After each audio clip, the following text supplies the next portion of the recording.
Esta conferencia será el manejo comenzará a inicial de las grabarse. enfermedades crónicas no transmisibles en el primer nivel de atención. La ponencia a continuación estará a cargo del doctor Jan Orlando Díaz Espino. Él es un médico internista del Hospital Santa María del Socorro, es director adjunto del Hospital Santa María del Socorro, asesor COVID regional de la DIRESA ICA, es proveedor del soporte vital avanzado y apoyo vital avanzado en trauma y es paz presidente del Comité Médico Joven del Colegio Médico de Perú, Consejo Regional ICA. Una vez más, encarecidamente les voy a pedir un favor a todos los asistentes que mantengan sus cámaras y micrófonos apagados. Muy bien, sin más, cedo la palabra al ponente. Doctor, el tiempo es suyo. Buenas noches. Buenas noches, chicos, ¿cómo están? Agradecer en primer lugar la invitación a la Sociedad Científica de Estudiantes de Medicina de la Universidad Privada San Juan Bautista, en la que también tengo el honor de ser docente desde ya hace más o menos 3, 4 años. En realidad, en estos tiempos de pandemia que nos toca estar refugiados, aislados, manteniendo la distancia en nuestros hogares, una forma de no perder el ritmo y seguir aprendiendo son estas teleconferencias. En realidad felicito a la organización por preocuparse por la formación diaria y permanente para poder formar y bueno, de esta forma fortalecer algunos conocimientos básicos en realidad sobre enfermedades crónicas, las cuales han sido dejadas de lado por esta pandemia que nos viene afectando ya hace más de 130 días. Y bueno, antes de empezar con la ponencia, dedicarle esta ponencia al señor Julio Guamán, hermano nuestro, cargador del señor Lurin, que hoy nos dejó. Un gran amigo, un gran doctor, un gran docente, educador de grandes promociones técnicas y educativas, formador de grandes promociones en el Colegio San Luis Gonzaga de Ica. En realidad lo conocí, una gran persona, y Julito, estoy dedicado para ti. Bueno, por favor, podemos continuar. Jesucito. Alex, la siguiente diapositiva. Ok, gracias bueno, pedirle disculpas. Tecnológicamente no sé qué ha pasado en mi computadora. Me he visto afectado y estoy diciendo la ponencia desde el celular. Espero su comprensión. Bueno, ya me mencionó, mi nombre es Jan Orlando Díaz Espino, soy médico internista del Hospital Socorro.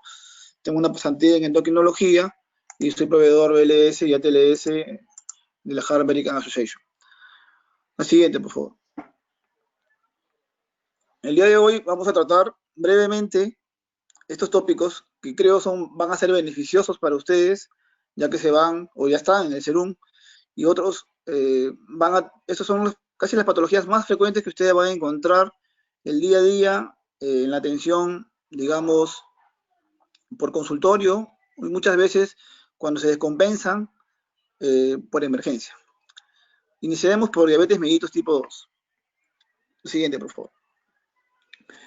La diabetes mellitus tipo 2 es una patología crónica que afecta a gran porcentaje de la población mundial y sobre todo a países industrializados. Antes se decía de que era una patología de ricos porque se demostró, bueno, y todos lo sabemos, que la alta ingesta de carbohidratos o lípidos nos lleva a una resistencia a la insulina que posteriormente se va a convertir en una diabetes tipo 2. Bueno, esto pasó de ser una enfermedad de ricos a una enfermedad de todos. Y todo el mundo podía contraer esta patología. Se hablaba de un nexo genético, congénito, dominante en las familias, ¿no? Diabéticos crían diabéticos, diabéticos forman diabéticos. En realidad, tengo innumerables compañeros y colegas y también amigos que vienen de padres diabéticos y ellos no lo son, porque son estrictos con su dieta y porque se cuidan. El Diabetes Pro, los invito a visitarlo. Es una página excelente, importante, en la que Ustedes pueden averiguar cosas puntuales sobre ciencia y diabetes mellitus tipo 2. A la vez hay un nexo o un link para pacientes que les enseña a cuidarse y qué hacer si ya son diabéticos y qué hacer para no llegar a la diabetes. La siguiente, por favor. La diabetes mellitus tipo 2, ya todos la conocemos, la definimos como un aumento de la glucosa en el capilar sanguíneo o en la sangre. Para hacer diagnóstico de diabetes mellitus tipo 2 tenemos que basarnos en los criterios del ADA, ¿no? El ADA 2018, y pongo 2018 porque el 2019 no ha variado, nos hablaba de una glucosa en ayunas mayor a 126. Esta glucosa debería ser tomada después de un ayuno mínimo de 8 horas y en 2 tomas consecutivas, un día y al día siguiente, ¿no? La otra forma de definir diabetes era con una glucosa postprandial. 2 horas después del ayuno, como, y 2 horas después le tomo una glucosa, y esta glucosa es mayor de 200, y mi paciente tiene síntomas, es positiva. Este test de tolerancia a la glucosa yo se lo pido a aquellos pacientes en los que yo sospecho de diabetes y que de repente la glucosa en ayunas esté en 125 o en 120 y yo sospecho de que es un obeso, un paciente con dislipidemia crónica y que le pido un test de tolerancia a la glucosa para poder determinar si estoy frente a un diabético o no. Y la otra forma también es mediante una hemoglobina glicosilada, la cual es una proteína que se dosa y nos da más o menos el valor de cómo han estado su glucosa los últimos 3 meses. En realidad, la hemoglobina glicosilada, aparte de ser diagnóstica, también nos ayuda para ver el manejo y evolución de mi paciente. Recuerden ustedes que la hemoglobina glicosilada es porcentual y esta va a estar, digamos, directamente proporcional a un número basal de glucosa. 6.5, que es el margen que pone el ADA, mayor de ello hablamos de diabetes, o sea, más o menos hablamos de una glucosa que en ayunas está por encima de 130 o postprandial está por encima de 180. Y en pacientes con síntomas clínicos de hiperglicemia, como dice abajo, y en que al azar yo le tomo una glucosa y sale mayor de 200, también considérenlo diabético.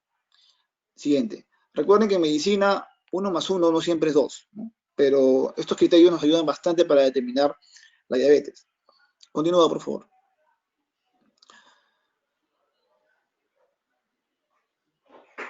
Cuando hablamos de criterios, perdón, la anterior, ¿qué pasa ahora?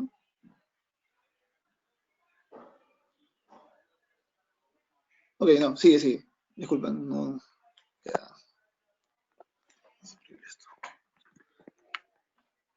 Ok. Entonces,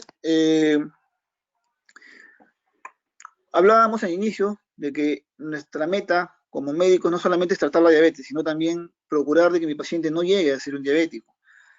Antes de pasar a un diabético pasa por un estado llamado prediabetes. Esta prediabetes se considera cuando la glucosa está por encima de 100 hasta 125, ¿no? No mayor de 126, sino ya fuera diagnóstico de diabetes. Así como también la glucosa plasmática postprandial, o después del test de tolerancia a la glucosa 2 horas, mayor de 140, pero no mayor de 200. O una glicosilada que esté entre un margen de 5.7 a 6.4. Aquí es donde ustedes tienen que actuar, ¿no? El programa de hipertensión y diabetes, que en el CERUN lo van a llevar como enfermedades no transmisibles, debería enfocarse en estos pacientes, en este grueso de pacientes, para evitar que ellos lleguen a la diabetes. La siguiente, por favor. En el caso de las gestantes, ¿no? Porque también le va a llegar gestantes, cuando lleguen las gestantes a su puesto de salud o a su centro de salud, la obstetriz o el obstetra le va a pasar la presentita para que ustedes puedan evaluarlo, dar su punto de vista. En ellos también podemos hacerle el test de tolerancia, pero se hace a partir de las 24 o 28 semanas de gestación y recibe el nombre de test de O'Sullivan. Igual se le ingiere, se le da a tomar 65 gramos de glucosa y se le dosa la glucosa. Pero acá tenemos márgenes.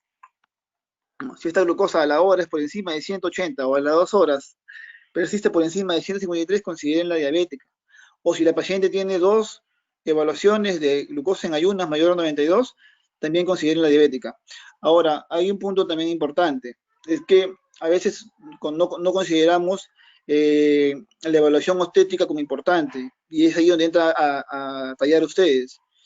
Saben ustedes que los productos grandes, macrosómicos, antecedentes familiares, obesidad, acantosis nigricans o dislipidemia con síndrome metabólico predisponen o es un factor de riesgo alto para que la gestante pueda desarrollar diabetes, así como también la ganancia de peso mayor de 13.5 kilos. Antes era 12, ahora es 13.5 kilos, considérenlo alto riesgo de ser diabético. La siguiente, por favor. Entonces, ya que hemos diagnosticado nuestra diabetes, yo me pregunto, ¿no? ¿Qué hacemos nosotros con nuestros pacientes adultos gorditos, que no son diabéticos, o que tengo la alta sospecha de que pueden ser diabéticos? Pues yo tengo que incidir en hacer una buena anamnesis. En esa anamnesis, ¿qué hago yo? Tengo que identificar que mi paciente sea sedentario. Tengo que identificar si hay pacientes, si hay familiares directos. Cuando hablamos de familiares directos, hablamos de padre, madre o hermanos que tengan diabetes. La raza también es importante. Afroamericanos, latinos y nativos son los más, digamos, mayores factores de riesgo para ser diabéticos. Mujeres que han concebido, como les estaba mencionando, mayores de 4 kilos, o sea, macrosómicos, productos macrosómicos, que tengan hipertensión arterial, que tengan un HDL menor de 25 o que tengan triglicéridos mayores de 250. Mujeres que tengan síndrome de ovario poliquístico también entran en cuenta. Y aquellos pacientes que manejan glicosiladas por encima de 5.7, o sea, están en rango de prediabéticos, también deberían entrar a este estudio. Ahora, yo los invito a que todos ustedes visiten el Diabetes Pro para que puedan ingresar y bajar sus escalas para poder hacer sus evaluaciones de sus pacientitos.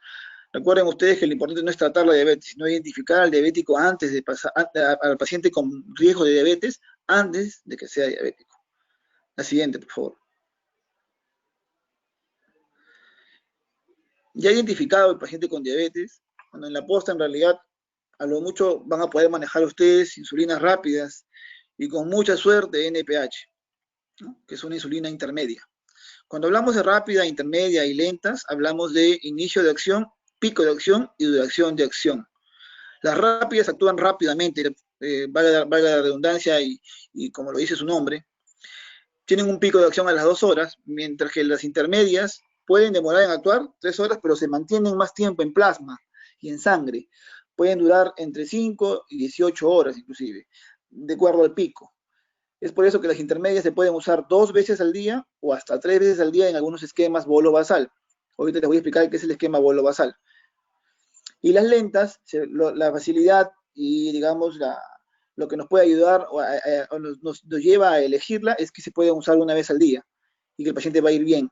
Pero estos pacientes tienen que ser educadamente en cuanto a la dieta, tienen que tener una buena actividad física y tienen que poner bastante de su parte. Muchas veces los pacientes requieren rescate con insulinas rápidas. La siguiente, por favor. En la posta, aparte de tener ustedes sus tratamientos con insulina, van a tener también su tratamiento por vía oral. Y ahí entra a tallar las biguanidas y las sulfonilurias, ¿no? En este caso la metformina y la glibenclamida, que son las más conocidas. La facilidad de dar metformina es que aparte de que baja digamos, controla la glucosa, porque no baja la glucosa, sino la controla, es un secretagogo. Perdón, no es un secretagogo, es una droga que actúa a nivel del músculo y nos ayuda a disminuir los efectos de esta glucosa, ayudando un poco a la reducción, pero sobre todo ayuda a bajar de peso, ayuda a perder peso, la metformina. De manera que si tengo un paciente gordito con diabetes, la droga ideal para iniciar el tratamiento es metformina. Independientemente de que sea con textura delgada o que tenga un índice de masa corporal dentro de lo normal, la droga de elección para iniciar tratamiento vía oral en un paciente diabético debutante es metformina. Si con metformina 1 al día, 2 al día o 3 al día, mi paciente después de un control de 2 a 3 meses persiste con glicemias por encima de las metas, yo agrego sulfonilurias, ¿no? En este caso la glibenclamida, que se puede utilizar después de... Yo lo que hago es darle la pastilla después del alimento donde más coma. Por ejemplo, si él come más en el desayuno que en el almuerzo, que la tome en el desayuno. Si come más en el almuerzo, que la tome después del almuerzo, ¿no? Asegurando una buena dieta, porque recuerden que la sulfoniluria sí es hipoglicemiante. Y muchas veces cuando le damos ese tratamiento a adultos mayores o a personas que vivan solas o a personas que no tengan buenos hábitos, digamos, o que no tengan adherencia al tratamiento, esos pacientes pueden ir mal. y pueden regresar a tu posta con hipoglicemia. La siguiente. Otras drogas, como están ahí, son las tiazolidionas, los DPP4, los SGLT2, GLP1, que en realidad son drogas que no vamos a encontrarlas en el mercado, en nuestra posta o en nuestro centro de salud, pero es bueno que recordarles y mencionarlas porque, si se dan cuenta, en casi todos los cuadrados, pareciendo en todos, aparece la metformina en la cabeza y luego un signo de más y abajo la otra droga. Si se dan cuenta, yo puedo combinar drogas, pero no dejo mi metformina. La metformina, en el estudio de EMPA-REG, demostró tener el mayor índice, o disminuye el índice cardiovascular. Entonces, cuando hablamos de índice cardiovascular, hablamos de protección, hablamos de disminución de riesgo de hacer un infarto de miocardio, disminución de riesgo de hacer un infarto cerebral, disminución de riesgo de hacer trastornos arterioscleróticos, disminución de riesgo de hacer TDP, TEP. Entonces, todo esto la metformina nos puede brindar con buen tratamiento y es barata. Entonces, denle metformina a sus pacientes. Lo único malo de la metformina es que puede causar, digamos, trastornos intestinales, digestivos, un poco de acidez, dolor, un poco de pirosis. Algunos pacientes produce deposiciones líquidas, pero que se autolimitan después del tercer a cuarto día de tratamiento.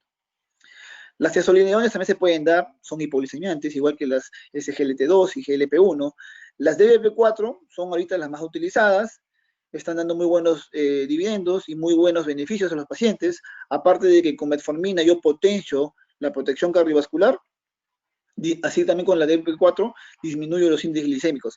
Y lo bueno es que ayuda a disminuir la hemoglobina glicosilada. ¿Se recuerdan ustedes cuando les mencioné que la hemoglobina glicosilada nos da más o menos un control de cómo han estado su glicemia en los últimos 3 meses? Si yo, al combinar metformina con una de estas drogas, no paso a una glicemia estable o a mis metas, yo puedo agregar otra droga más, ¿no? Yo puedo agregar otra droga más. Puedo agregar metformina más un DPP4 y una glibenclamida, o puedo agregar un DPP4 más una metformina más una tiazolidina, ¿no? Y ahí puedo combinar de acuerdo al bolsillo del paciente y también a que el fármaco esté disponible, porque como les estaba mencionando, a veces no encontramos estas medicinas en nuestros centros o puestos de salud, ni en las farmacias que están aledañas a nuestra región o a la zona donde vamos a desarrollar nuestra salud. Es por eso que después de metformina y glibenclamida juntos, a no tener buen beneficio o control de la glicemia, y haciendo un buen estudio de la dieta y que el paciente cumple con el tratamiento, tendría que pasar a insulina, ¿no? Como lo dice abajo, ¿no? A insulina. Siguiente, por favor. Entonces, los objetivos de tratamiento para diabetes mellitus son estos, ¿ya? Una glicosilada debajo de 7, una glucosa capilar antes de las comidas o en ayunas, menor de 130, pero no menor de 80. Recuerden ustedes que hipoglicemia en una persona normal es por debajo de 60, e hipoglicemia en un paciente diabético es por debajo de 70. Entonces, hasta 70, considérenlo ya hipoglicemia en un diabético, o cuando tenga síntomas hipoglicemiantes, ¿no? Y otra meta es la glucosa capilar postprandial, que sea menos de 180. Si mi paciente incumple con estas metas, digamos que no está copiando el tratamiento, o mi tratamiento no está siendo beneficioso, o de repente no cumple con la dieta, tengo que cambiar el tratamiento. La siguiente.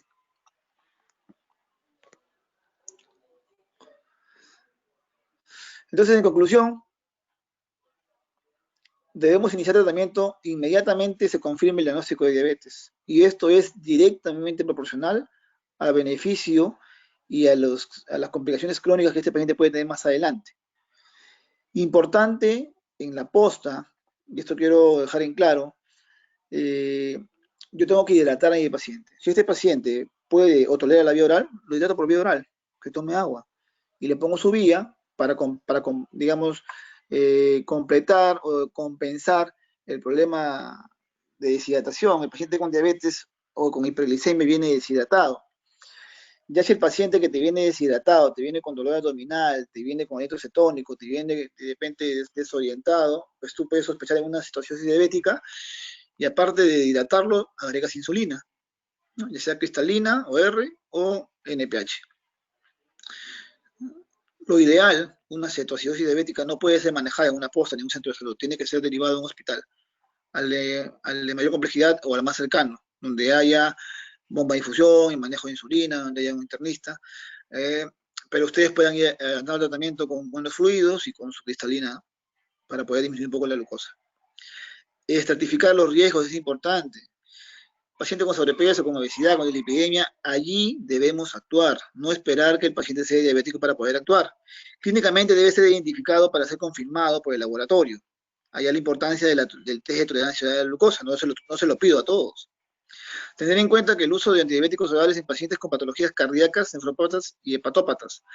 No siempre las drogas, como las biguanidas, milurias, se dan en cualquier paciente que tenga o que tenga alguna patología, sobre todo renal. Hay depuraciones que están por debajo de 60 o de 40 en la que se suspende, por ejemplo, metformina, por ejemplo, las DPP4, pero hay fármacos como el SGLT2 o, DPP, o inhibidores de DPP1 que se pueden utilizar con cualquier índice de filtración glomerular. Pero, como le digo, ya ese es un manejo fino del paciente. Tienen que evaluar diariamente su coche de paro, chicos, ¿ya? Y su stock de farmacia, sobre todo su insulina y sus buenos cloruros, y un par de vías periféricas buenas, ¿no? Y más si pueden, ¿no? El paciente con sospecha de cetosis diabética debe ser manejado con 2 vías, una en cada brazo. La siguiente. La siguiente. Hipertensión arterial. La siguiente, por favor. Un poquito creo que me estoy quedando un poco. La clasificación que da el AJA en el 2017, la cual fue actualizada en el 2019, no varía mucho. Consideremos nosotros hipertenso al paciente que tiene la presión por encima de 129, la sistólica, y 89, la diastólica. Ahora, de clasificarlo o subclasificarlo en elevada, alta o en una crisis hipertensiva, esto va a depender de la clasificación que ustedes utilicen, la americana o la europea. Yo utilizo la AJA y me quedo con la 2017 porque es la que me ha ayudado a mejor manejar a mis pacientes. Cuando hablamos de hipertensión grado 1, ya estamos hablando de un paciente en la que ya yo tengo que, aparte de iniciar cambios de estilo de vida, yo ya tengo que medicarlo en el paciente. Y la medicación va a depender de, digamos, varios factores. Uno, la edad, otro, la filtración glomerular, como le estaba mencionando, y la disponibilidad y el bolsillo del paciente. La siguiente, por favor. Cuando yo manejo un paciente con hipertensión arterial, yo tengo, digamos, este fluxograma nos puede ayudar un poquito para poder manejar a nuestro paciente con hipertensión arterial.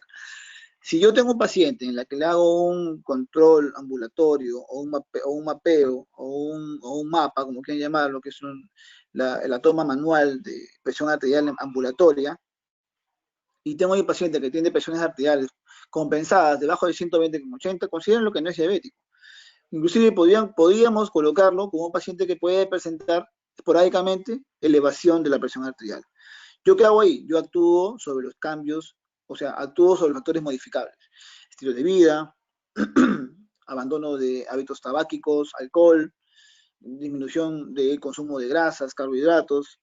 Y si el paciente ya llega a un estadio 1, donde ya la presión arterial está por encima de 130 en la sistólica, yo podría iniciar tratamiento. Ahora, en los adultos mayores, ellos hacen hipertensión arterial diastólica, elevan mucho la baja, como le dicen, no, doctor, tengo 110, pero la baja la tengo en 90, doctor. Entonces, ese paciente es hipertenso. Y la principal causa de hipertensión arterial en adultos mayores es la aterosclerosis, ¿no?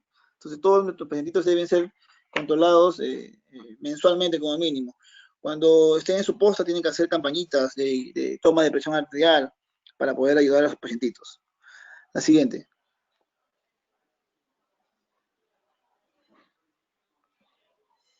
La siguiente, por favor. Ok. Un poco de definición.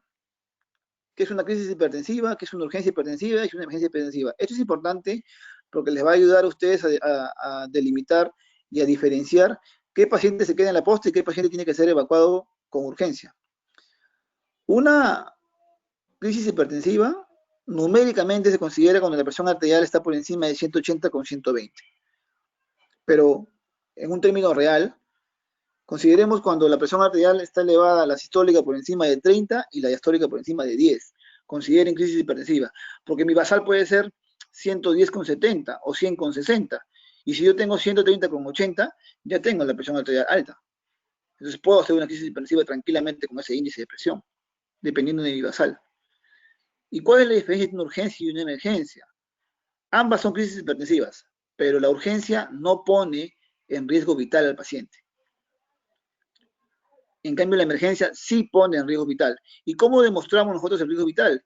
La hemodinamia del paciente y la afectación de un órgano diana o un órgano importante. Corazón, cerebro, riñón o cualquier otro órgano. Entonces, la urgencia hipertensiva puede manejarse en el hospital. La emergencia tiene que ser evacuada de inmediato. La siguiente.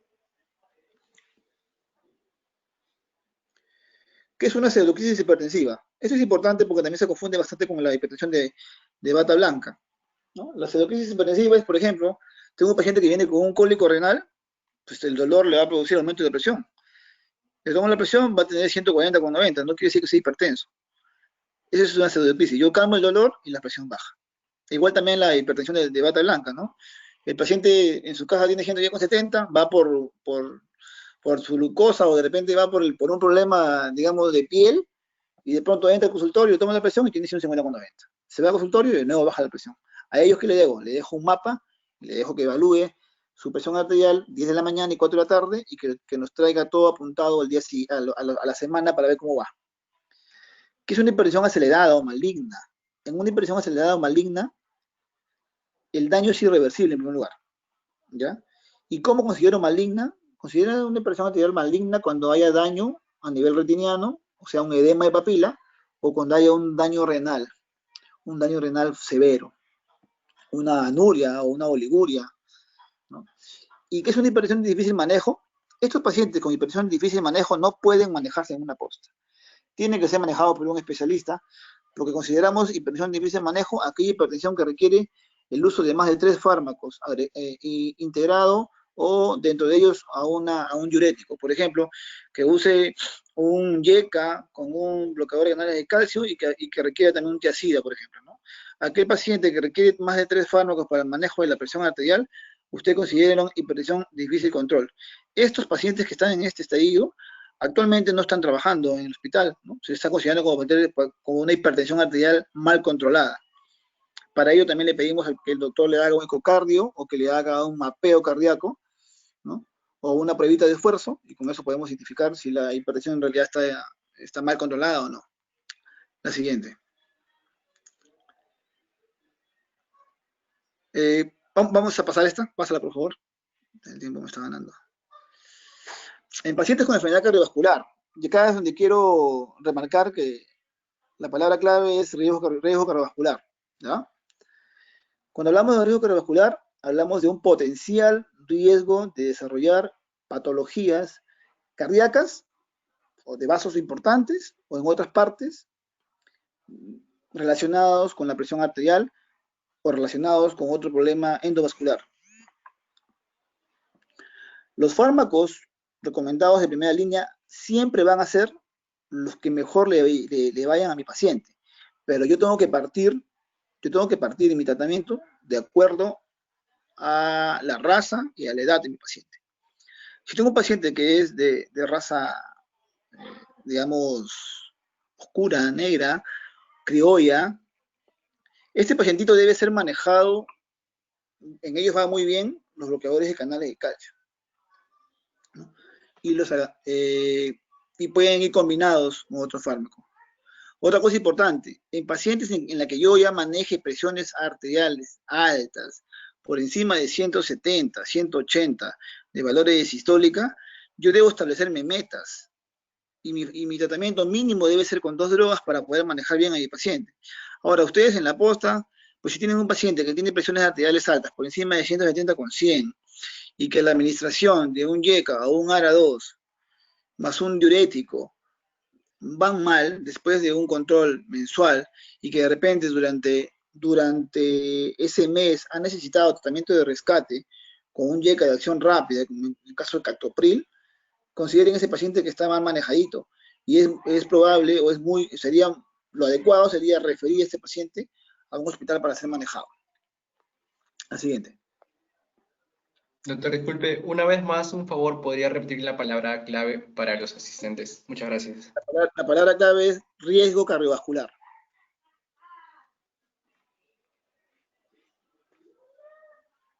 Ok, en este algoritmo lo que les quiero mencionar es lo siguiente. Les mencioné a inicios de hablar de HTA la diferencia entre una urgencia y una emergencia. Y eso radica en que yo para manejar una urgencia, yo tengo hasta 2 días para poder manejar o bajar la presión.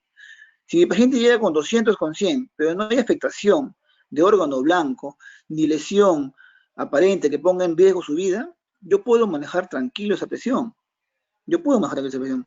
Cosa contraria, cosa distinta, es que el paciente me venga con una presión de 140 con 90 y de pronto tengo una angina de pecho, o de repente venga con una oliguria marcada, o de repente venga con una debilidad de mi cuerpo izquierdo. Eso es una emergencia. Entonces acá lo numérico pasa a ser secundario.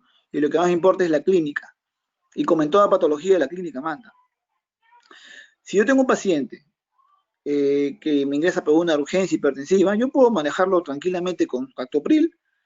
Le doy 25 miligramos vía oral. Recuerden ustedes que la dosis máxima de captopril en un día es de 100 miligramos. Le puedo darle hasta 4 dosis de 25 miligramos y lo voy sacando de a pocos, sin necesidad de apurarme o bajar la presión tan rápido, cuando es una urgencia.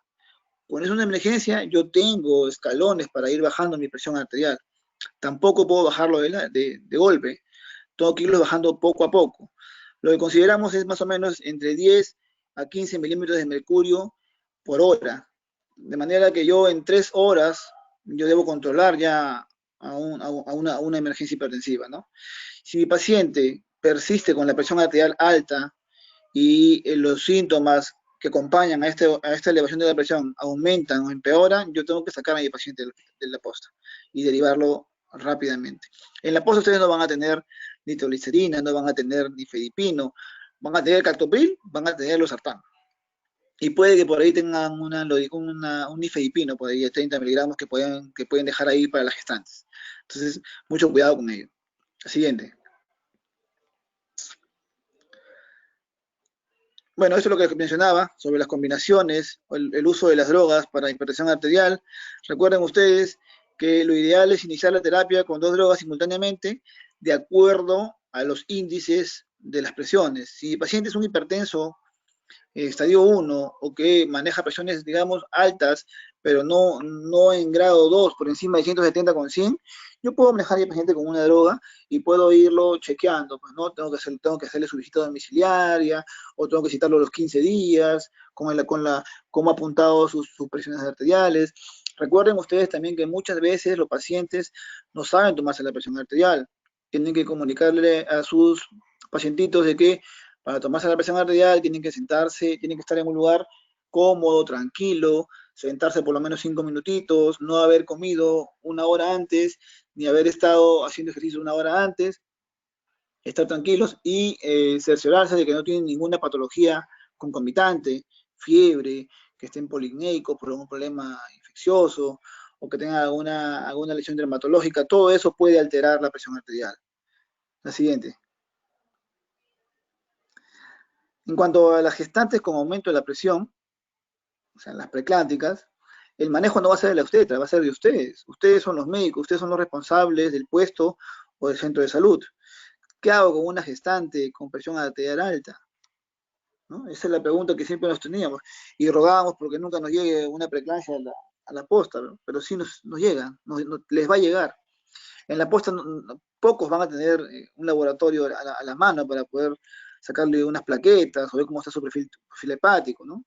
Si mi paciente viene con edemas o sin edemas, pero viene con presión arterial alta, basta que tenga la presión arterial alta y sea gestante, yo tengo que derivarla al hospital.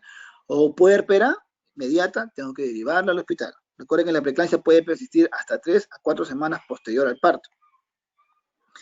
Ahora, ¿qué hago con la paciente con preeclampsia? Yo le coloco un par de vías, le paso agua destilada con un apoyo de hipersódico, que es una solución al medio, no le pongo cloruro, le doy nifedipino, que es lo que puedo tener, le puedo administrar un nifedipino. Si tengo alfa-metildopa, le doy 250 o 500 y la refiero. ¿Quién la lleva? La lleva el médico y la lleva la obstetriz o el obstetra. Y si tuvieras por ahí tu sulfato de magnesio, también cargas tus ampollas de sulfato de magnesio por si acaso vaya por ahí a hacer una eclampsia, vaya por ahí a complicarse en el camino. Las postas normalmente no están tan cercanas a los hospitales y van a tener que demorar para ser evacuados. La siguiente. Siguiente. Entonces es importante las medidas no farmacológicas, ¿no? La dieta, el abandono de hábitos tabáquicos y drogas, alcohol, iniciar medicación rápidamente, y esto es importante porque va a tener un impacto de casi 10 años en poder disminuir el riesgo cardiovascular. Vuelvo a repetir la palabra clave. Un diagnóstico lo más aproximadamente posible, catalogado como tales las verdaderas crisis hipertensivas. Importante, les mencionaba sobre la bata blanca, la pseudocrisis hipertensiva. El tratamiento de la crisis hipertensiva debe ser individualizado, ¿no? De acuerdo a la edad, al sexo, a la raza. El manejo de pacientes con presión arterial mediante un mapa es importante educar y fortalecer, digamos, a nuestros promotores de salud. Ustedes en una reunión hasta pueden enseñarles a tomar la presión a esas personas, llamar a todas las boutiques que se encuentren cerca a la posta y capacitarlos en toma de presión, que es importante. Elaborar cartillas de control y citar a los pacientes mínimamente cada 30 días. Importante para el manejo de la presión. La siguiente. Vamos a pasar un poquito rápido. El estado epiléptico lo coloqué, no es una enfermedad, digamos, no transmisible. Bueno, sí es no transmisible, pero no es algo que ingrese dentro de este círculo de patologías que vamos a definir, pero es importante porque les puede llegar también en la posta o en su centro de salud. Hace 2 años aproximadamente el ILAE, que es la Liga Internacional contra la Epilepsia, o Lucha contra la Epilepsia, elaboró una clasificación de crisis convulsivas. La siguiente, por favor. En esta elaboración de crisis convulsivas, los diferenció en focal, generalizado y desconocido. Yo les pregunto, ¿ustedes van a tener tiempo de diferenciar una crisis entre focal, generalizada, desconocida? Pues es una convulsión, el paciente está desorientado, está con movimientos tónicos clónicos, está eliminando saliva por la boca con cialorrea, tiene relajación de esfínteres, es una convulsión. ¿Qué hago con una convulsión? ¿No? Es una pregunta que ¿qué hago con una convulsión? Ustedes a la mano van a tener tratamientos, tienen que aplicarlo y ese paciente tiene que ser estabilizado en la posta. Y si la crisis convulsiva persiste, o sea, pasa de ser una convulsión a un estado epiléptico, cuando esta persiste por más de 60 segundos, o durante 5 minutos, pero con pausas intermitentes y la convulsión continúa, eso es un estado epiléptico. Este paciente tiene que ser evacuado sí o sí. La siguiente. ¿Qué hago con estos pacientes cuando tengan estado epiléptico? ¿No? ¿Inicio o no inicio el tratamiento? La respuesta es sí. Yo debo iniciar tratamiento antiepiléptico, tenga o no tenga.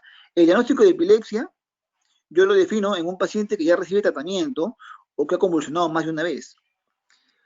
Les pueden llegar pacientes debutantes. Recuerden ustedes que somos un país que tenemos alta incidencia de neurociscercosis. Y en la posta donde van a hacer ustedes sus serums, cuando están haciendo sus serums, van a tener pacientitos que van a ser debutantes de esta patología infecciosa cerebral, intracerebral. Muchas veces también puede ser en la vista, ¿no? En el muslo, pero estamos hablando de estado epiléptico y lo que nos importa es la neurociscercosis. Otra patología que también nos puede hacer convulsionar es el mismo estado hipertensivo, con una hemorragia intracerebral. ¿No? Nos puede también hacer convulsionar una ingesta de alguna sustancia tóxica, intoxicación por abonos fosforados y otras patologías más. La siguiente.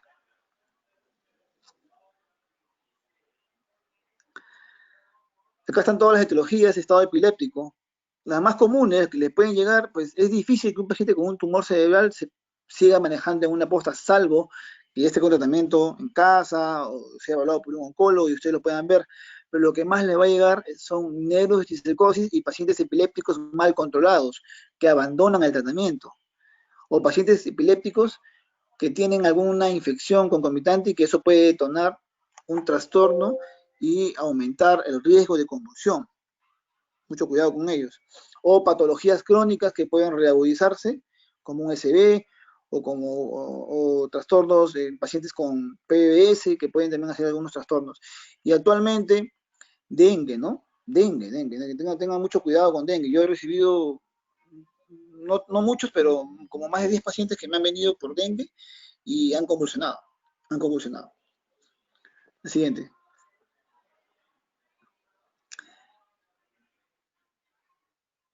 ¿Qué hago con un paciente en estado epiléptico? Lo más importante, asegurar la vía aérea.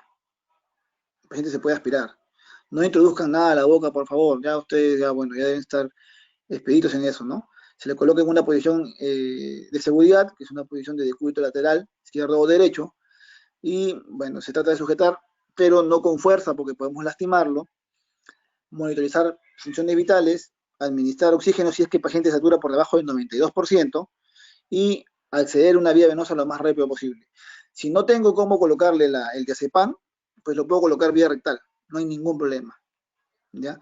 Y lo ideal es, si es un paciente que recibe tratamiento para la epilepsia, consultar qué recibía, desde cuándo toma el medicamento y eso ponerlo todo en la hoja de referencia y poderlo enviar al centro de salud más cercano o al hospital.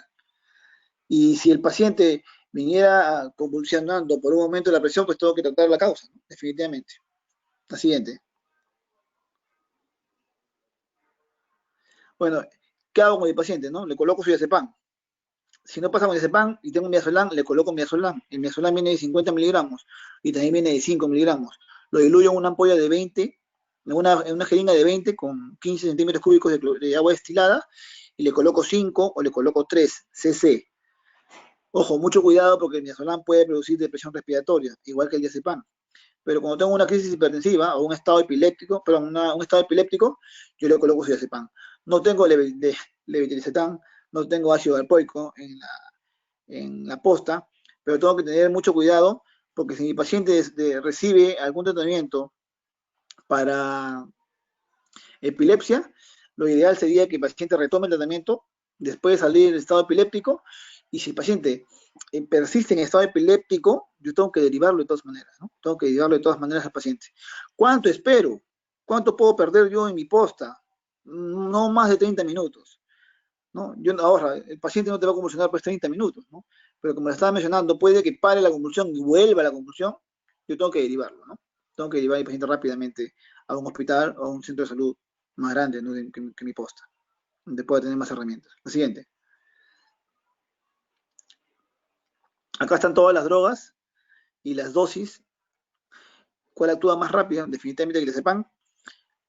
¿Cuál tiene más potencia? ¿Ya? Y bueno, para que lo tengan ustedes ahí y puedan memorizarlas y ver, ¿no? En realidad en la posta lo que más van a tener es un diazepam. Otro ansiolítico por vía oral o una benzodiazepinas, el clonazepam o el alprazolam, pues ansiolíticos que no van a hacer nada con la convulsión, y menos un estado epiléptico. Yo tengo que usar diazepam. El fármaco ideal, y esa pregunta de examen, es el lorazepam, pero no tenemos lorazepam. Usamos diazepam de 10 miligramos, le colocamos una ampolla, dos ampollas. Si no puedo colocársela por vía endovenosa, yo puedo usar la vía rectal. Está permitido en estos casos, pero se usa la ampolla, o sea, tiene que también tener estoqueado diazepam vía rectal, ¿no? Para poder utilizarla. Siguiente. Acuérdense, por favor, de la vía aérea.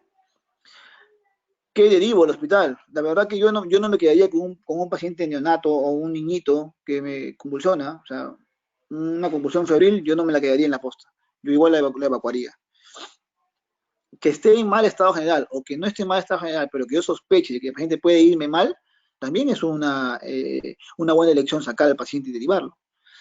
Que tenga sospecha de que mi paciente tenga algún problema intracerebral, también, porque va a requerir de imágenes, y en la posta no voy a poder hacerlo, tengo que derivarlo también. En conclusión, ¿qué es lo que se puede manejar en la posta? Un paciente crónico que sufra de epilepsia y que venga por su tratamiento o que venga para que lo chequees, pero más no un paciente en estado epiléptico o recuperado, ¿no? Ahora, convulsiones aisladas, un paciente que debute con una convulsión, yo paro la convulsión con diazepam, 10 miligramos, una vez que ya he parado la convulsión, hago la historia clínica, igual lo refiero, ya sea por consulta externa o por emergencia, de acuerdo a la patología o de repente algún síntoma o un signo de alarma que tenga el paciente. Por recomendación, a todo niño derívenlo automáticamente, bueno, con tratamiento, pues, ¿no? Tratan la convulsión o el estado epiléptico y lo derivan, por favor. La siguiente. Conclusión, otra cosa importante, ¿eh? La epilepsia refractaria o la epilepsia resistente o el estatus epiléptico, considérenlo ustedes, basta que dure más de 5 minutos, ¿ah? Inclusive, esta clasificación de delay menciona 5 minutos y menciona 30 minutos como el T2, pero yo no voy a esperar pues que mi paciente convulsione más de 30 minutos, ¿no? Ahora, recuerden ustedes que en una convulsión, aparte que hay espasticidad, movimientos tónicos, clónicos duros, generalizados, hay también hipoxia, ¿no? Y esa hipoxia también puede generar daño cerebral, muchas veces irreversible. Entonces, es importante que nosotros calmemos y paremos la convulsión con nuestros medicamentos. La siguiente. Neumonía, me dijeron sus compañeros que neumonía va a tratar el maestro también, Juan Carlos. Algo rápido, voy a pasar. Sí, la siguiente, por favor. Ya saben ustedes que la bacteria más importante o más insidiosa, la que mayormente afecta la neumonía comunitaria es el neumococo o Streptococcus pneumoniae. Le sigue el Haemophilus, Mycoplasma, y de ahí para abajo ya es una moneda del aire. Se puede meter un atípico, se puede meter un staph por la piel, o puede ser un virus que se puede meter. Actualmente las neumonías, todas las neumonías, hasta que no se demuestre lo contrario, es COVID. Y mientras ustedes estén en el serum, manejen con mucho cuidado de ello, por favor. Ya Juan Carlos va a hablarles de neumonía por COVID o infección por COVID. Yo voy a hablarles de neumonía comunitaria. Lamentablemente, actualmente no podemos diferenciarlas rápidamente, a no ser por una prueba rápida o por una prueba molecular. La pregunta es, ¿en mi puesto tendré una prueba rápida? Difícilmente, ¿no? Difícilmente. Pero lo que manda es la clínica, chicos. Entonces, ¿qué es lo que diferenciaría una neumonía bacteriana de una neumonía viral? Ustedes me pueden decir, doctor, podría ser el hemograma. Bueno, no tengo el laboratorio. Doctor, podría ser la placa. No tengo placa. ¿Cómo diferencia una neumonía bacteriana de una neumonía viral? Clínicamente, la neumonía bacteriana es localizada. En uno o en el ureter mitórax. En cambio, la neumonía viral es casi siempre bilateral. Casi siempre es bilateral. Y no tiene muchos crepitantes, tiene más subcrepitantes. Y puede cursar con un factor broncoespasmo, ¿no? Pueden haber sibilantes o roncantes. La siguiente, por favor. Mientras voy avanzando para poder acabar. Entonces, la neumonía comunitaria por estreptococcus es la neumonía redonda, como ven, ¿no? Una imagen condensativa, sobre todo en base, sobre todo en el pulmón derecho, por la anatomía del bronquio derecho, que eso ya lo saben ustedes, ¿no? Es más corto, está más lateralizado y más rápido que ingresan las bacterias por ese bronquio, ¿no? Por el lado derecho. La siguiente. No voy a tener una radiografía para poder hallar, digamos, tratar mi neumonía, pero bueno, el diagnóstico de neumonía es clínico radiológico, definitivamente. Esta escalita de Kurr, que la usamos en el hospital, la usamos en la posta, en el centro de salud, porque es fácil de utilizarla, nos va a ayudar a diferenciar qué paciente debe irse automáticamente a una posta. O sea, qué pacientes puedo yo trabajar o tratarlos en la casa, solamente los que tengan CUR 1. Cuando hablamos de CUR 1, CUR son iniciales de confusión, uremia, falla respiratoria, o sea, polipnia o taquipnia, presión arterial o hipotensión y mayores de 65 años. Confusión, ¿no? Que el paciente no esté orientado. Uremia, cuando hablamos de más o menos un aumento de 7 milimoles por litro de la urea, que equivale más o menos a 30. Frecuencia respiratoria, más de 30, que tenga una presión sistólica debajo de 90, que tenga más de 15 años. Que les llegue un adulto mayor de 70 años que tenga confusión, ya tiene 2 puntos. Con 2 puntos que dice ahí, mortalidad de 9 a 2%, considerar hospitalizar. No puedo hospitalizar en una posta. Ni siquiera en un centro de salud, porque el centro de salud solamente tienen hasta 12 horas. Y yo no puedo tener un paciente hospitalizado o en observación 12 horas. Ese paciente tiene que ser referido. ¿Qué pacientes puedo manejar yo? Que tengan solamente CUR 1 y que puedan recibir y tomar el tratamiento vía oral y estar en casa. La siguiente. Hay otra escala, que es el CRB65. En realidad, esta no es PCI. En realidad, esto es lo mismo de la anterior diapositiva, solamente que lo que yo quiero que queden claro, no tengo el puntero, pero eh, cuando yo trato una neumonía, o sea, yo tengo que darle tratamiento a mi paciente en una posta, lamentablemente tengo que ser empírico. Y ser empírico es tratar al paciente con un antibiótico en la que yo pues pueda definir o pueda acercarme a la flora bacteriana que se encuentra rodeando mi comunidad. Por ejemplo, si yo a mis pacientes los manejo bien con su amoxiclavulámico o con su amoxicilina, pues tengo que dar la amoxicilina a los demás pacientes que debuten con cuadros similares de neumonía. Pero si mi flora ya es resistente a amoxicilina, debería pasar a otro fármaco, de repente una fluoroquinolona, ¿no? O una combinación, pero si mi paciente requiere manejo parenteral o manejo ya de observación, porque tiene una saturación un poquito baja, o de repente es un adulto mayor que está confuso, o que tiene un patrón respiratorio irregular, pues es mejor derivarlo.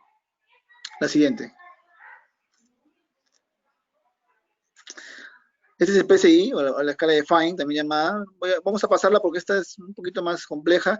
En realidad nos puede quitar tiempo para poder manejar a su paciente.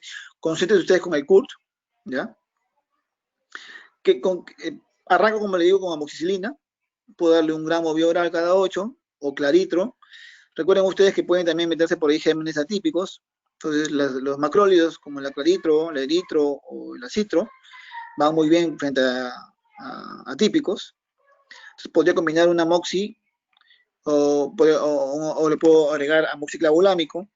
Alternativamente, si es alérgico a penicilinas o a cefalosporinas, yo puedo usar doxy, es una tetraciclina, y en caso de alergias a penicilinas puedo usar también macrólidos, como le digo, ¿no? Si el paciente tiene factores de riesgo o enfermedades concomitantes, pues yo debo partir ya con un clavulato, ¿no? Amoxiclavulámico, y puedo asociarlo a un macrólido, ¿no? En este caso a una claritro o a una citro, ¿no? Para poder cubrir todo. Alternativamente, si tuviera una buena adquisición económica el paciente, o de repente tengo la disponibilidad de otras cefalosporinas en la farmacia, le puedo dar cefuroxima 500 miligramos vía oral cada 12 horas, asociado a un macrólido también para poderlo manejar bien al pacientito, ¿no? ¿Cuánto tiempo espero de que el paciente responda bien al tratamiento? Máximo 72 horas. Si no, yo tengo que rotar antibióticos. Pero yo no voy a esperar rotar antibióticos a un abuelito, pues, ¿no? Porque se me puede complicar. Por eso va a depender bastante que ustedes le apliquen bien su CURT. Si el CURT sale por encima de 1, tiene que ser derivado. Tiene que ser derivado el pacientito. La siguiente.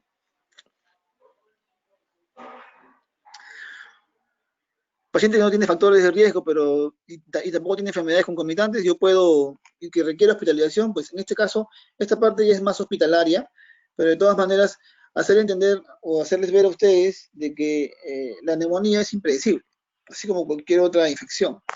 Puede estar bien hoy, mañana puede empeorar. Yo no voy a esperar que pase eso con mis pacientitos. Tengo que hacerles la visita domiciliaria, tengo que evaluarlos, monitorizarlos y sacarlos cuanto antes al hospital o a un centro de mayor complejidad. La siguiente. En conclusión, la neumonía sigue siendo una enfermedad aguda, muy prevalente, con resultados agudos y adversos a largo plazo. Muchos pacientes quedan secuelados. Importante saber definir signos de alarma, ¿no? ¿Cuáles serían los signos de alarma para poder sacar a mi paciente? La polimnia, un mal patrón respiratorio, que esté confuso, que esté hipotenso, o que mi paciente tenga alguna otra comorbilidad aparte de la neumonía o la infección. Otra cosa importante, no hay que dar antibióticos a diestra y siniestra. Si yo creo que mi paciente tiene un problema respiratorio alto, una traqueitis, una laringotraqueitis o una faringitis, pues sintomáticos. Pero si es mi paciente y viene un poquito tóxico, o sea, febril, polimneico, con mucha tos, la tos con flema de otro color, con flema de color verde, marrón, rumbrosa, pues ya tengo que agregar antibióticos. No se olviden, por favor, de la tuberculosis. El tebeciano es un paciente delgado, con una fácil característica, puede venir debutando con hemoptisis, baja de peso, sudoración nocturna, ¿ya? Y casi siempre tiene un contacto. Lamentablemente en nuestro país somos potencia, terceros a nivel mundial en índice de contagio de TBC, Por eso que la TBC es casi oriunda, ¿no? Y puede estar en cualquier lugar, mucho cuidado con ello. Y en un diagnóstico de neumonía, la clínica siempre va a estar por encima de una imagen o de un laboratorio. Por eso digo, la clínica manda. La siguiente. Y lo último, que les puede llegar también a veces a la emergencia, es la hemorragia digestiva alta. La siguiente. Sobre todo la no varicial. Ahora yo pregunto, ¿cómo hago para diferenciar una varicial de una varicial? No van a poder. No se va a poder, pero sí se va a poder identificar clínicamente o con una buena anamnesis, ¿no? Un paciente que te venga, que sea un alcohólico, un paciente que venga con problemas cirróticos, ese paciente es una hemorragia probablemente varicial. En cambio, si el paciente te dice, no, doctor, estuve con un dolor de espalda y estuve tomando diclofenaco cada 4 horas y después comencé a hacer heces negras y ya estoy acá, doctor, todo pálido, y me duele la cabeza. Ese paciente es una hemorragia probablemente digestiva no varicial. Las variciales son las más severas, las más mortales y las que requieren mayor trabajo o mayor manejo por un especialista en gastroenterología. Importante definir hemorragia digestiva alta como toda lesión que está por encima del ángulo de Treitz y que se puede manifestar mediante una deposición oscura llamada melena, que es una deposición de color negra, marrón o verde oscura, con mal olor, y alguna vez se puede haber sangre o coágulos, o un vómito sanguinolento, también llamado hematemesis, ¿no? Que puede ser eh, tranquilamente por un problema también bajo, ¿no? Eso va a depender del peristaltismo, de la cantidad de sangre. Inclusive yo tengo pacientes que han hecho hemorragia digestiva alta y han hecho rectorragias, han hecho hematoquesias, ¿no? Y ha sido alto en grado. La cantidad de sangre, el tránsito intestinal, el peristaltismo va a tener que actuar y tiene que tener bastante en cuanto a la clínica de esos pacientitos. La siguiente. ¿Qué hago con una HDA? ¿Qué hago con una HDA? La siguiente, por favor. La siguiente. La siguiente.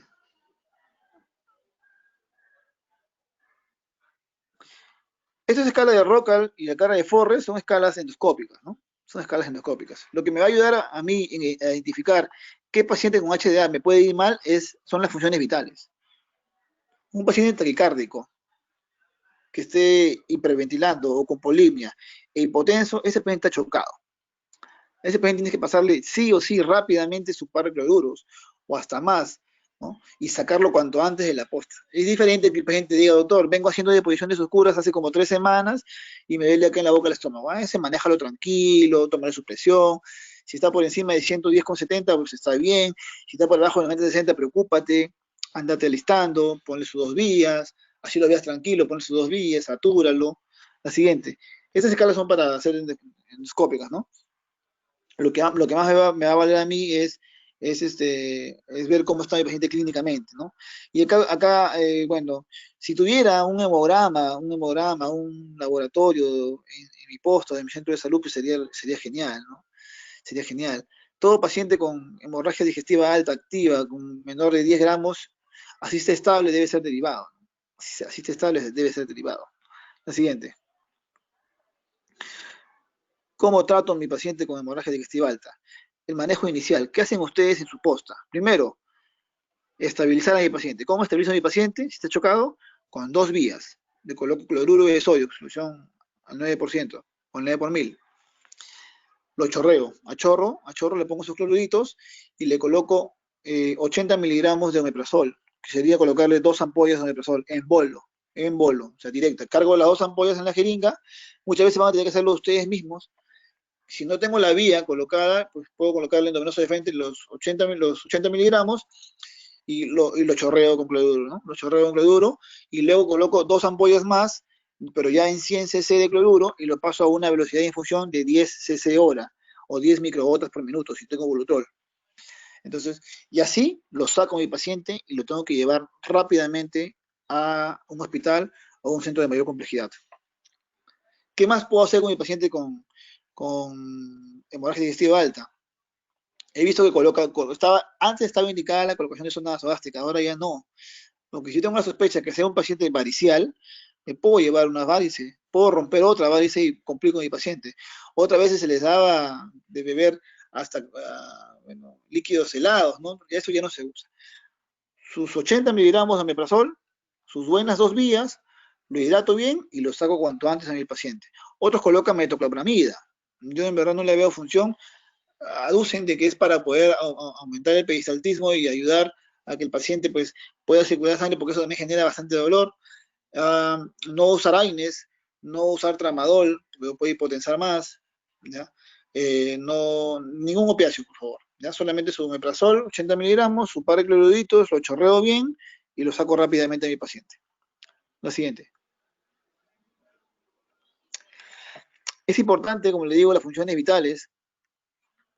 Si mi paciente es varicial, yo puedo sospechar que tenga una falla hepática, puedo colocarle su vitamina K, si tuviera, ¿no? Si no, como le digo, su NPO, asegurar una buena vía aérea, semisentado, semifolio, cabecera en 40 grados. Si satura por debajo del 92%, lo apoyo, si no, no. Colocar dos vías, bolearlo, las dos ampollas de omeprazol en bolo y luego las dos ampollas en difusión continua a una velocidad de 10 cc hora. Importante, importante examinar al paciente, por favor. Si estamos hablando de una pérdida de volemia por encima del 10%, ese paciente ya está chocado y tiene que ser, digamos, reanimado rápidamente y ser evacuado lo más rápido posible. La siguiente.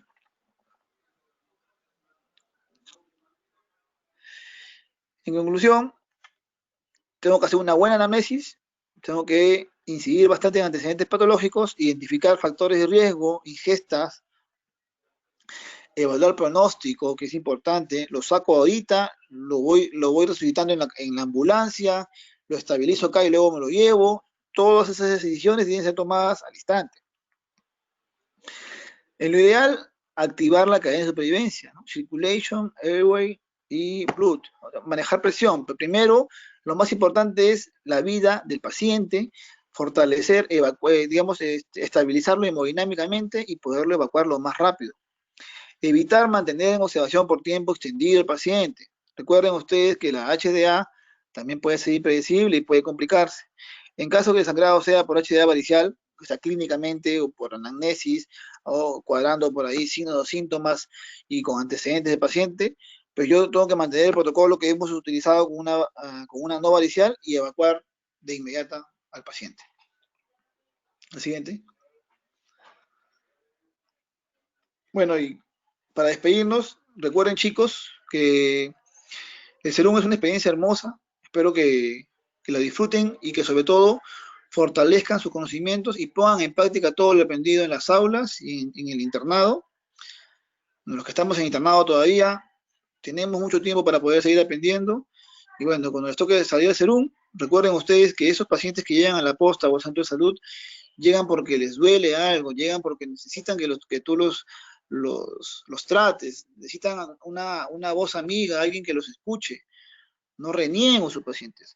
Yo les cuento, y rápidamente para terminar, cuando yo hice mi serum, eh, yo me quedé trabajando un año más ahí en el pueblo, en Bernales. Encantado, lindo, hermoso, la gente muy amable. Si me fui, era porque pues quería también la especialidad, y si no me hubiera quedado trabajando ahí. El pueblo es muy bonito, ¿no? Y un mensaje importante que leí es que, y ahí lo he puesto, ¿no? El buen trabajo se presenta de muchas maneras, ¿no? La grandeza no está en la fuerza, sino en el uso correcto de ella. Aquel o aquella cuya fuerza tenga más corazón es quien más fuerza tiene y a quien más gente atrae. Bueno, colegas, les deseo lo mejor y estoy presto a responder sus dudas. Muchas gracias. Doctor, muchas gracias por su excelente y magistral charla sobre las enfermedades crónicas no transmisibles en el primer día de atención, especialmente el manejo que se debe dar, ¿no? En estos centros de salud. Muchas gracias realmente por compartir sus conocimientos y pido a la audiencia, si es que quizás tengan alguna pregunta, alguna sugerencia o algún aporte, por favor hacerlas por el medio del chat o en todo caso también pueden activar su audio. Gracias.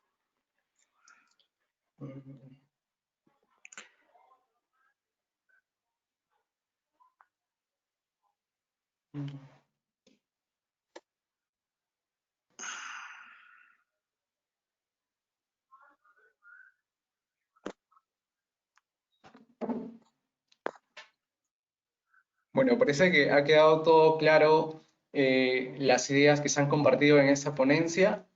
Muchas gracias, doctor, realmente por su exposición. Y Hay una pregunta ahí. a ver, ahorita nos están haciendo una pregunta. Dice, doctor, excelente ponencia. Dice, una pregunta, ¿cuáles serían las metas para los pacientes diabéticos e hipertensos? Sería bueno volverlo a recordar. Claro, correcto, correcto. Gracias, Ryan, por tu pregunta. Sí, como les mencioné, ¿no? En cuanto a los diabéticos, una glucosa en ayunas menor de 130 o hasta 130, una glucosa postprandial o después de los alimentos menor de 180 o hasta 180, mantener una hemoglobina glicosilada por debajo del 7%. En cuanto a los lípidos, un colesterol HDL por encima de 45 o 55 en damas y caballeros respectivamente, un LDL menor de 100, y si el índice cardiovascular o el riesgo cardiovascular tiene un índice alto o ha tenido alguna patología cardíaca por debajo de 40, y eso ya está demostrado, una presión arterial por debajo de 120,80 o hasta 130,80. La guía europea menciona 129,79. Yo considero de que lo mejor es que el paciente diabético, nefrópata o hepatópata maneje una presión arterial por debajo de 130,80.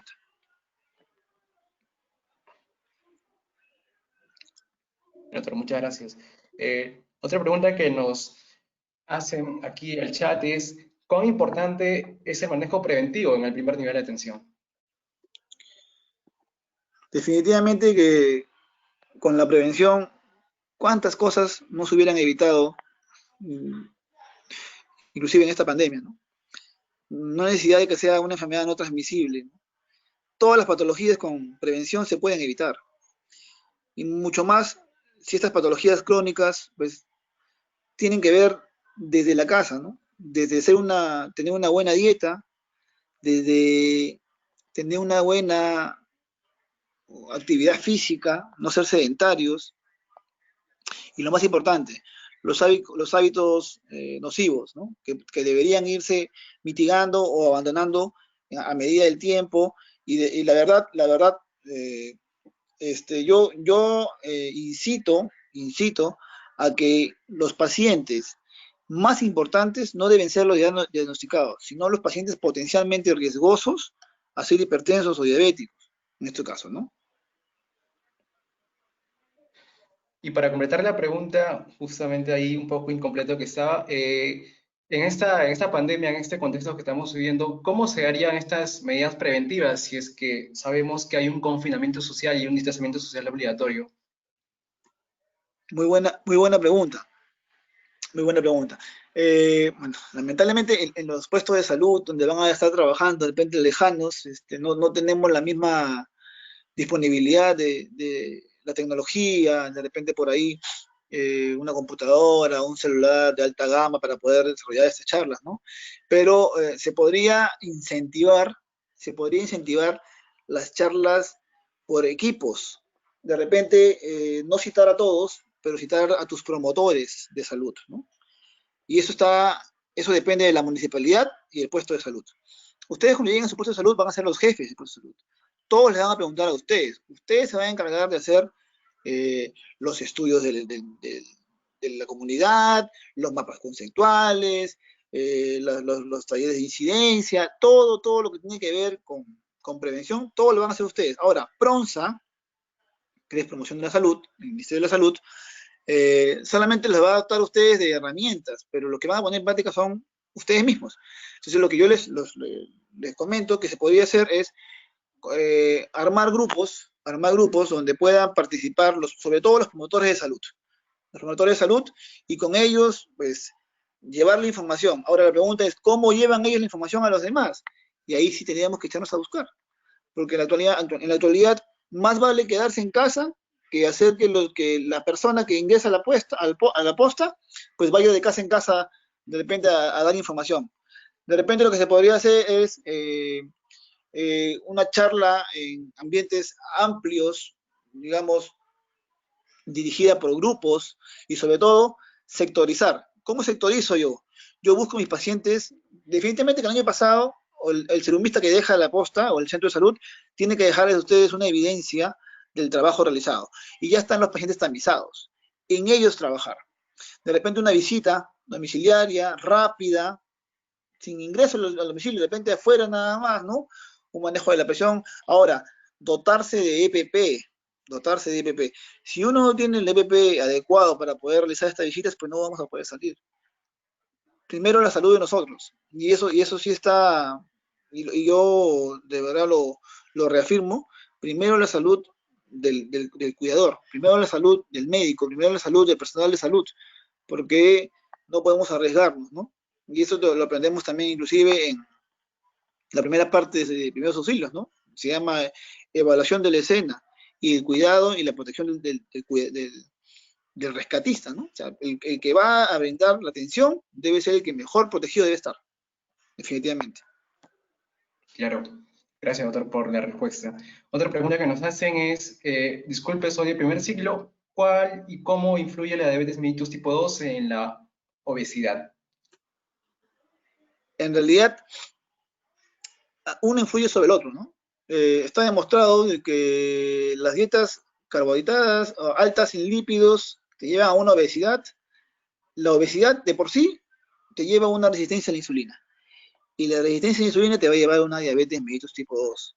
El paciente diabético tipo 1, si te das cuenta, es un paciente con textura delgada, joven, que no desarrolla, digamos, muchas complicaciones crónicas porque algunos hasta tienen resultados fatales al inicio.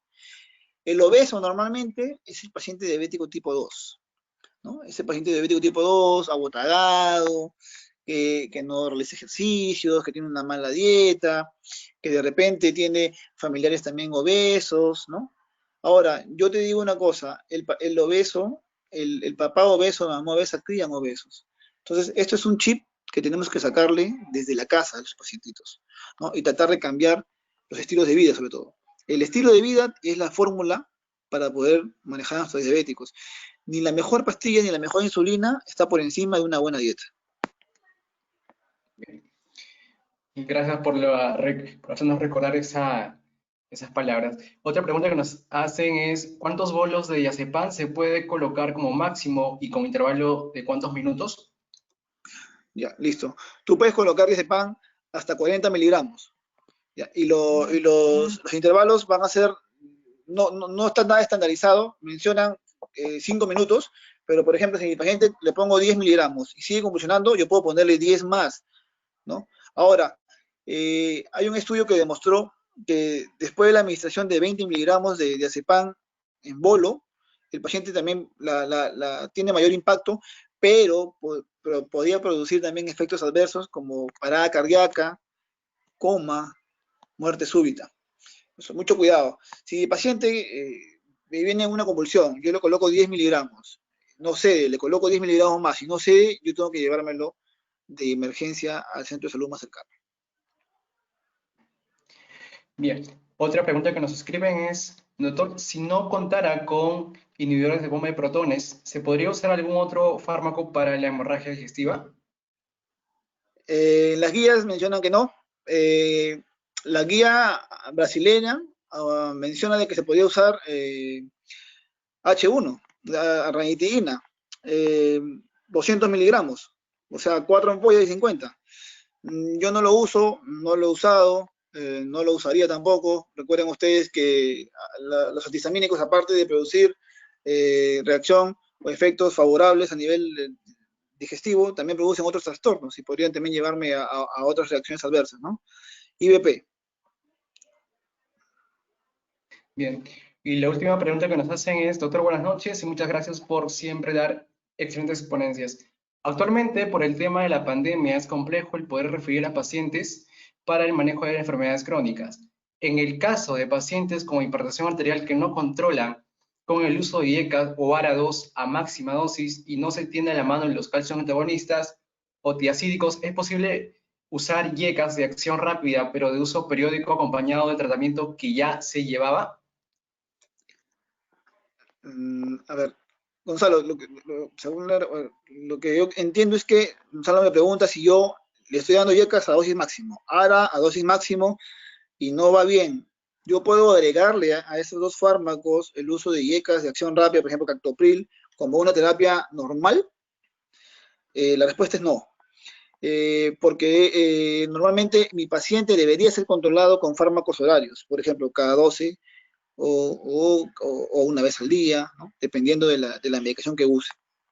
Si mi paciente con dos fármacos, yo entiendo de que ahorita las referencias están siendo pues, aceptadas con bastante problemas por la alta incidencia de COVID, y la verdad que el hospital regional, que es el que más, es el hospital referencial, el que más aceptada pacientes se está destinando a solamente COVID, aunque también está recibiendo pacientes no COVID, es un poco difícil la referencia. Yo lo que le recomendaría al doctor Gonzalo es que si mi paciente con YECAS a dosis máximas o ARA2 a dosis máximas no va bien, pues trabajar bastante en dieta, trabajar bastante en la dieta. Muchas veces mi paciente cumple con sus fármacos, cumple con las medicinas, las mejores pastillas, y el problema es la dieta. Tengo que incidir bastante con la dieta y también incidir sobre, digamos, si el paciente se adhiere o no se adhiere bien a la medicación. De repente no toma la medicación a su hora, de repente la toma cuando puede, de repente la toma un día sí, un día no. Actuar sobre esos puntos, ¿no? Importantes. Bien, doctor. Muchas gracias. Bueno, nuevamente reiterarle el agradecimiento de la parte de la organización y de los asistentes hacia su persona por compartirnos sus conocimientos. Muchas gracias y esperemos pues en una próxima oportunidad contar con usted. Gracias, doctor. Listo, gracias a ustedes, cuídense mucho, por favor. Recomendaciones, ya saben ustedes, lavado de manos, uso de mascarilla, distanciamiento social. No se pongan en riesgo ustedes para poner en riesgo a más personas. Este virus no está respetando ni camisetas, ni edades, ni sexo. Se está viendo caer muchas personas de cualquier sexo, de cualquier edad. Cuídense bastante, por favor, y que Dios los bendiga. Listo. Muchas gracias, doctor. Bien, entonces, en unos momentos se va a compartir el link. Justo se acaba de compartir el link. Por favor, todos ingresar al link y colocar sus datos. Y algo importante, colocar la palabra clave, que ha sido reiterada en varias veces, en varias oportunidades por el ponente, para que su asistencia sea válida. Recordarles que para la obtención del certificado de esta serie de ponencias que hemos realizado para ustedes, tienen que estar en al menos 9 de las 12 que vamos a desarrollar.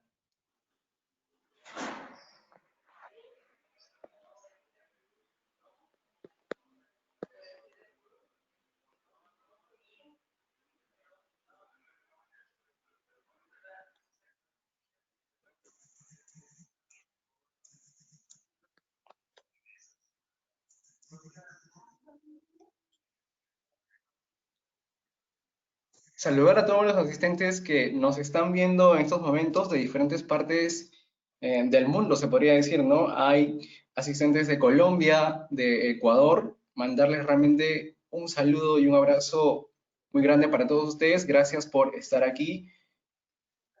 También tenemos a asistentes que son de Argentina, Bolivia, Chile. Gracias, mil gracias realmente por estar presente en esta ponencia.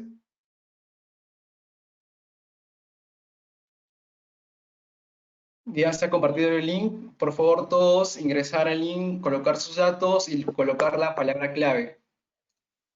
Ya dentro de unos minutos vamos a vamos a terminar la ponencia.